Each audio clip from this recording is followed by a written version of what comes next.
আজকে ইলিশ মাছ দিয়ে লাউ রান্না করছি। ইলিশ মাছটা এই মাথা আর লেজাগুলো নিয়ে নিয়েছি, যেহেতু অনেকগুলো ইলিশ মাছ ছিল রান্না করছিলাম শুধু নিয়ে। আর এগুলি এখন দিয়ে লাউ দিয়ে রান্না করব।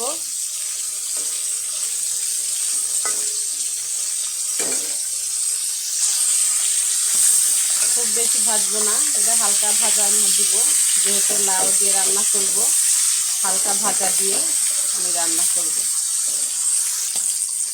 মাছটা আমার ভাজা হয়ে গেছে, এখন উঠাই নিব।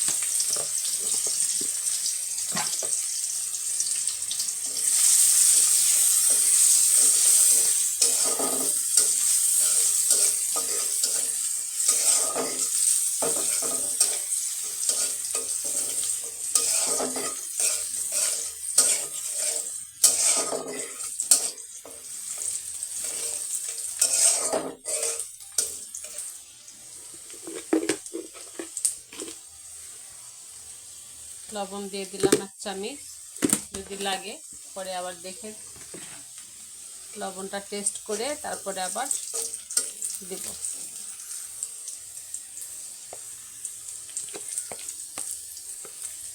এখানে 1 চামচ জিরা বাটা দিয়ে দিলাম।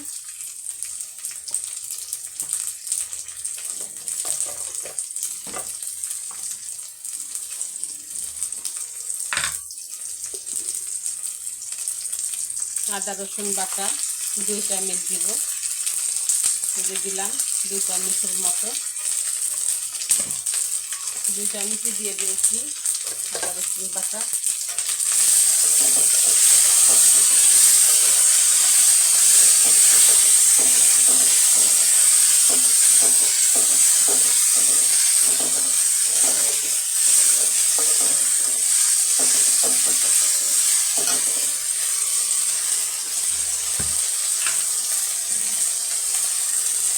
হলুদ গুঁড়া দিয়ে দিলাম।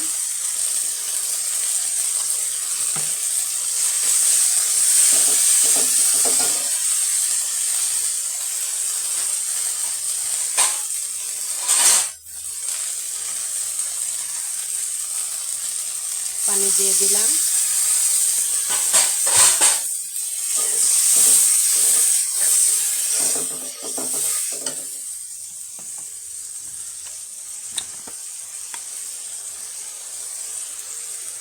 মরিচ গুঁড়া দেব, এখানে অল্প মরিচ দিব, যেহেতু এখানে লাউটা খুব একটা আমি ঝাল খাই না লাউতে।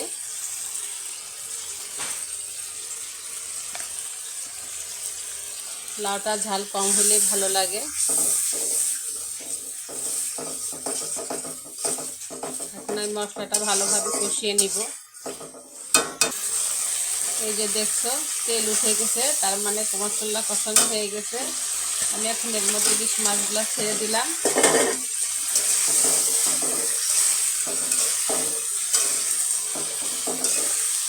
ভালো করে মাছগুলি একটু কষিয়ে নিলাম, নিয়ে আমি এখন এখানে লাউগুলি দিয়ে দিব।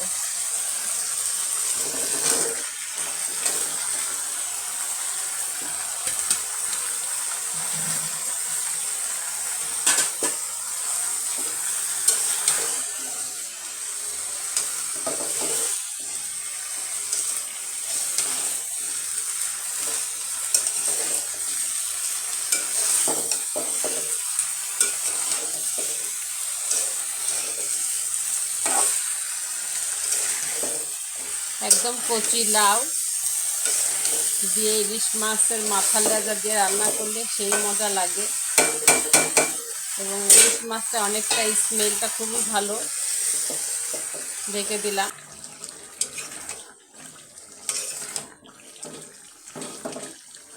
এই যে লাউ একদম নরম হয়ে গেছে লাউ।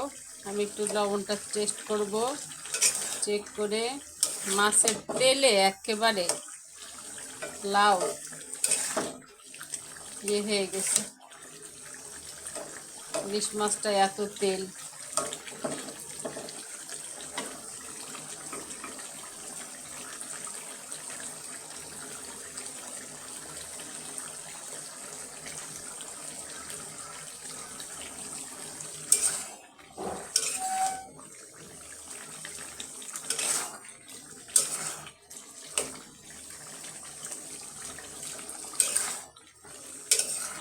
আর একটু সামান্য লবণ লাগবে, বেশি না। ভাত খাওয়ার সময় লবণটা হবে না, তাই একটু লবণ দিয়ে দিলাম।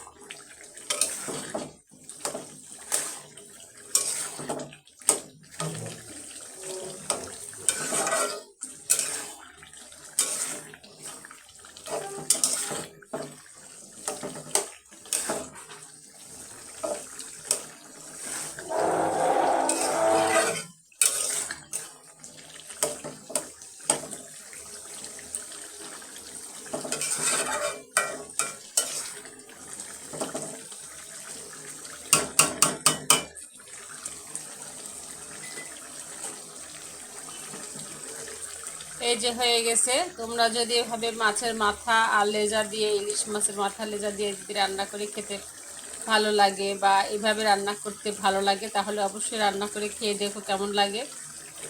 তো ভালো থেকো। আর কেউ কিন্তু আমাকে ঠেলে উপরে উঠাই দিও না, কারণ সবাই ভিডিওটা দেখবা।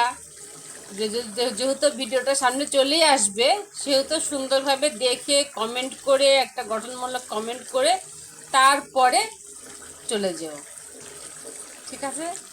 তো ভালো থেকো সবাই, সুস্থ থেকো, আল্লাহ হাফেজ। এই যে আমার লাইট তরকারি দেখতে পাচ্ছ। লাউটা এবার এভাবে রান্না করে বাটিতে বেড়ে ফেলেছি।